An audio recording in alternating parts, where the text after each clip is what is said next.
शुरू हुई। देखते हैं इसके विजेता कौन होते हैं। और इसमें तो आज का जो था ढोल, मृदंग और नरसिंह।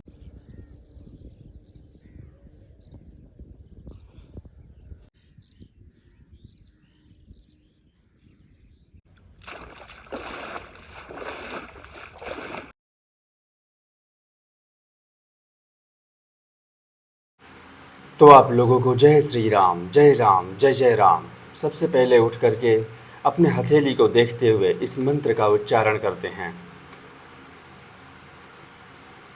इसके बाद धरती माता जी का चरण स्पर्श करते हैं।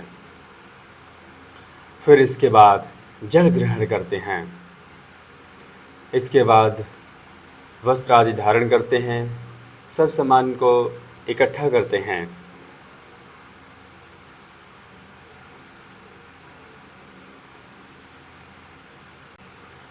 इसके बाद स्नान के लिए गंगा मैया जी के तट की ओर निकल जाते हैं।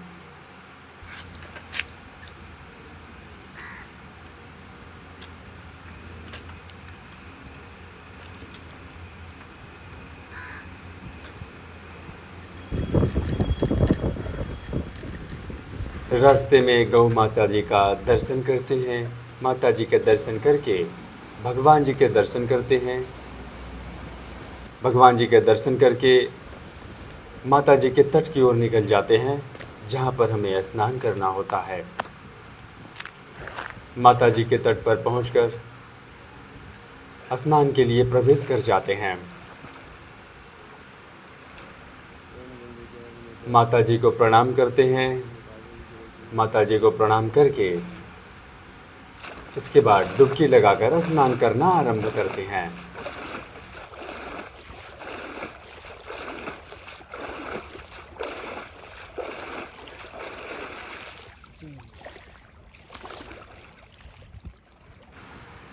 इस प्रकार से स्नान पूरा करके भगवान जी की भक्ति करके माता जी के तट पर ही हम लोग बैठ जाते हैं प्राणायाम करने के लिए। प्राणायाम के आरंभ में हम लोग वज्रासन में बैठ जाते हैं। फिर इसके बाद अनुलोम विलोम प्राणायाम करते हैं।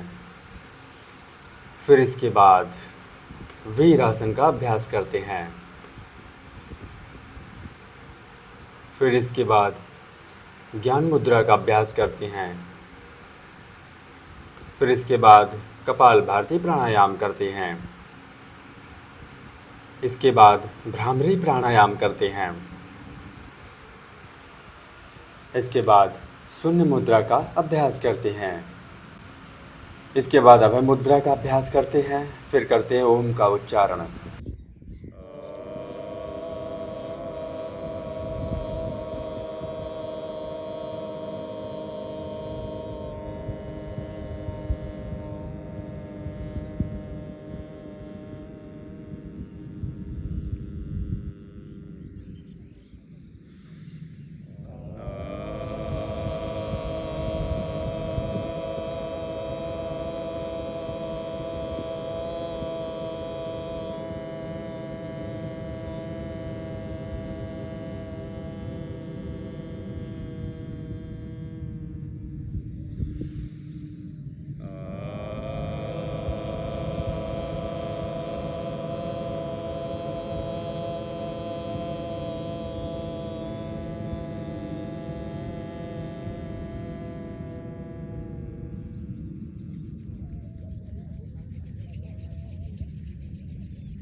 तो व्यायाम करने से पहले अपने शरीर की सबसे पहले हम करते हैं स्ट्रेचिंग। तो सबसे पहले अपने कंधे की स्ट्रेचिंग करते हैं। फिर इसके बाद अपने पैर की स्ट्रेचिंग करते हैं। अलग अलग तरीके से पैर की स्ट्रेचिंग करते हुए आगे बढ़ते हैं।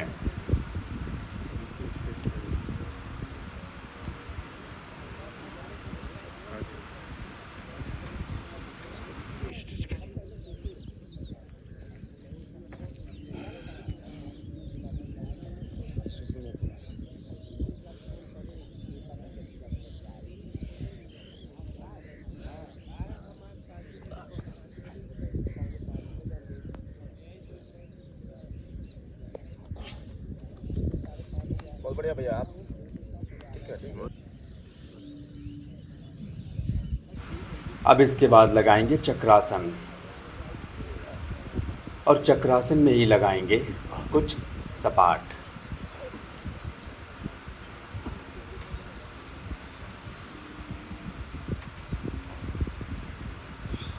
चक्रासन पूरा करके थोड़ा सा आराम करते हैं।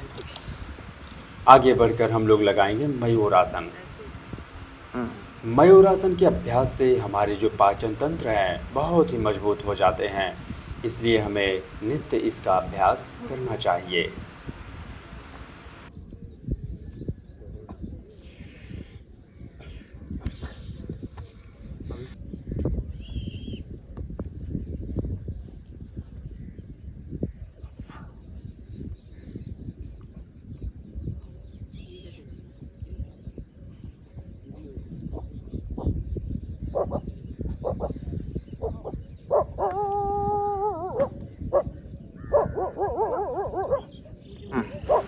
तो हर दिन की तरह व्यायाम की शुरुआत साधारण सपाट से करते हैं। तो इस प्रकार से साधारण सपाट लगाते हुए आगे बढ़ते हैं।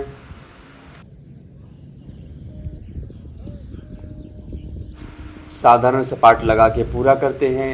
अब आगे लगाएंगे कुंभक सपाट। यह सपाट हमें एक सांस में लगाना होता है।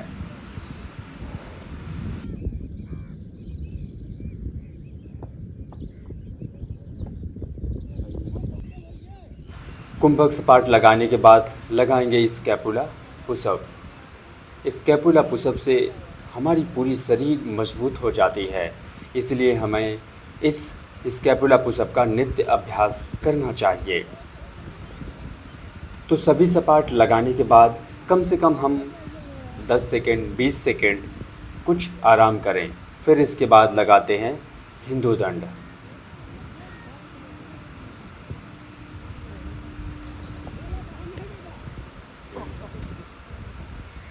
अब इसके बाद लगाएंगे मेढक सपाट।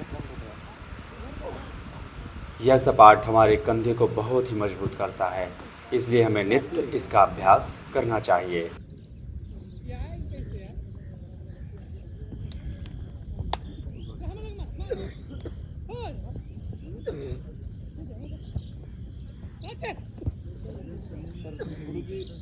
ग्यारह 28 इनका 18 आपका 48।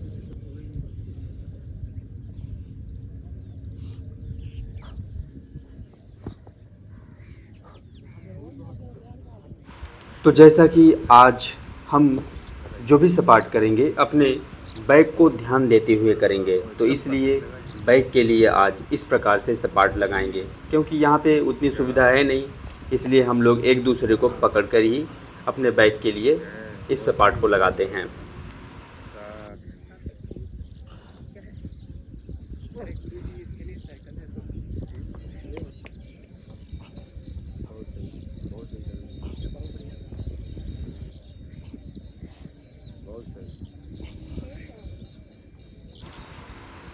इस सपाट के नित्य अभ्यास से हमारे जो बैक हैं बहुत ही मजबूत हो जाते हैं और उनकी चौड़ाई बढ़ जाती है।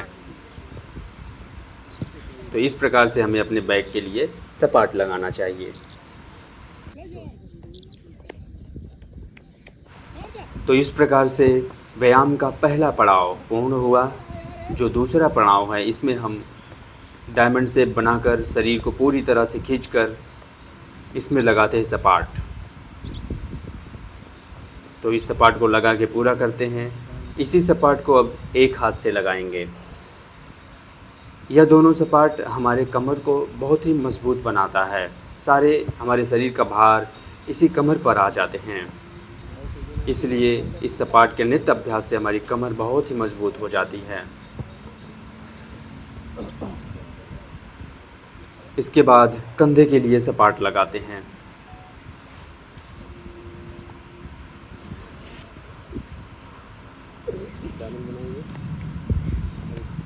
तो यह भी सपाट कंधे के लिए ही लगाते हैं।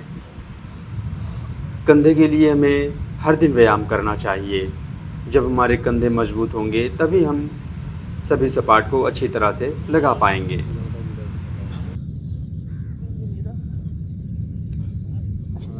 एकदम अच्छा लग रहा है।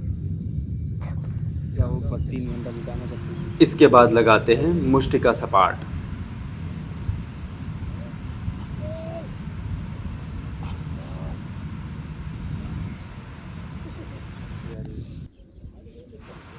तो आगे बढ़कर लगाते हैं अपने उंगली के ऊपर सपाट।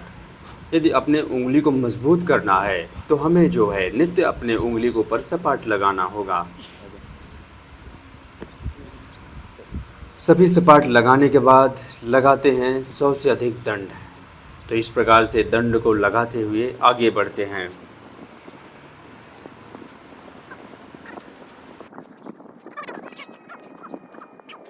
25, 26, 27,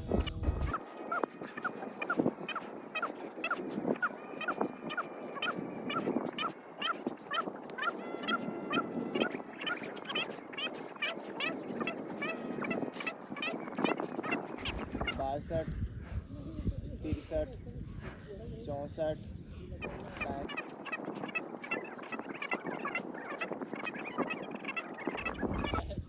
80, 81, 82,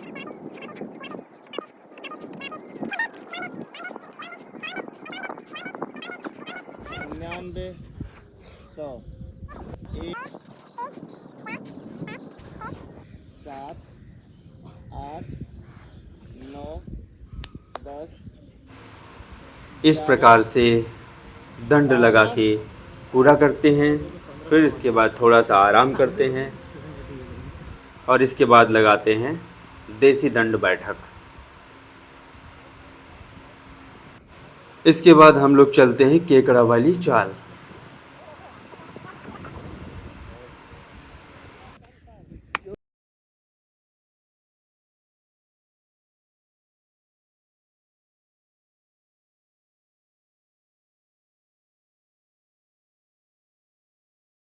तो आज का जो विषय है हमारा, अधिक महत्व क्या रखता है अगर प्राथमिकता की बात हो, स्वास्थ्य या फिर शिक्षा, इसके ऊपर बात करेंगे। ठीक है, तो सबसे पहले हम शुरू करते हैं धर्म जी से।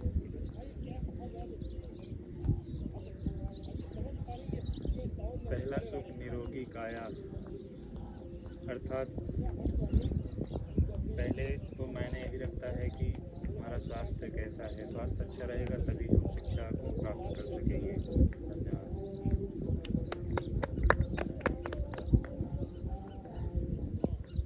तो जैसा कि आज हमारा विषय है शिक्षा और स्वास्थ्य के बीच में, तो मुझे जहाँ तक लगता है कि शिक्षा सबसे पहले आती है, क्योंकि जब तक हम शिक्षित नहीं होंगे, जब तक हम जानेंगे नहीं कि स्वास्थ्य हमारे लिए कितना महत्वपूर्ण है, तब तक हम उसे करेंगे ही नहीं, उसका फॉलो ही नहीं करेंगे हम उस दिनचर्या का। तो हमारे लिए सबसे महत्वपूर्ण है उसके बारे में जानकारी होना।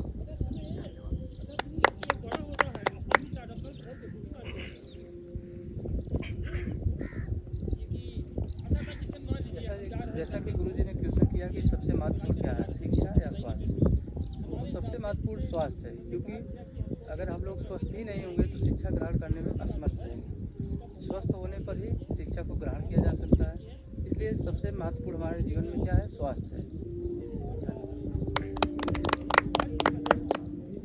स्वस्थ रहने के लिए हमें अच्छे भोजन करने चाहिए, हमें नियमित रूप से पालन करना चाहिए हर नियम को, और तभी हम शिक्षित हैं।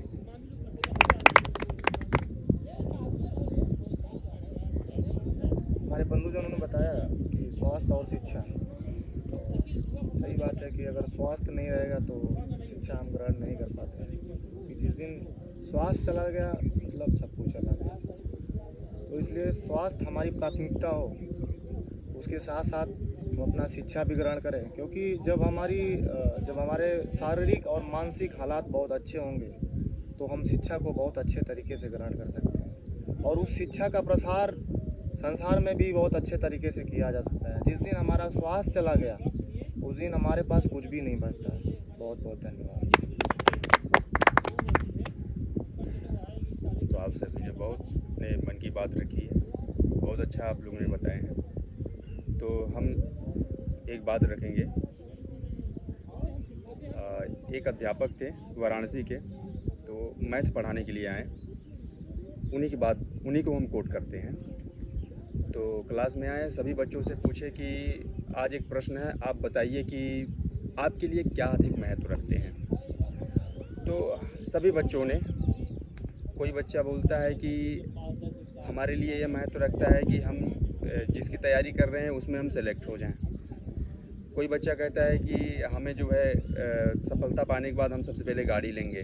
कोई बच्चा कहता है कि हम सफलता पाने के बाद जो आज के समय में जो स्मार्टफोन वगैरह ना बहुत महंगे हैं उन्हें हम लेंगे। सब कोई कहते हैं हमारे माता पिता का सपना घर बनवाएंगे। तो वो उन जो अध्यापक जी थे उनकी जो बात हमें पूरा एकदम हृदय में लग गई। वो बोले कि ठीक है, अब हम अपनी तरफ से बोलें आप लोगों को, ये सब कार्य आप तभी कर सकते हैं जब आप स्वस्थ रहें। यदि आपका स्वास्थ्य ही नहीं सही रहेगा तो माता पिता के सपने, आपके सपने, शिक्षा में सफलता, जीवन में सफलता सभी आपकी धरी की धरी रह जाएंगी, किसी काम में नहीं आएंगे। इसलिए सर्वप्रथम आपका स्वास्थ्य होना चाहिए। तो उन अध्यापक जी की ये वाणी रही, और यदि आप लोगों को अच्छा लगे तो ज़रूर धारण करिएगा। धन्यवाद। 1 2 3। तो ये हमारी उल्टी रेस शुरू हुई। देखते हैं इसके विजेता कौन होते हैं। और इसमें धर्म जी आगे, धर्म जी आगे, धर्म जी आगे और धर्म जी विजयी।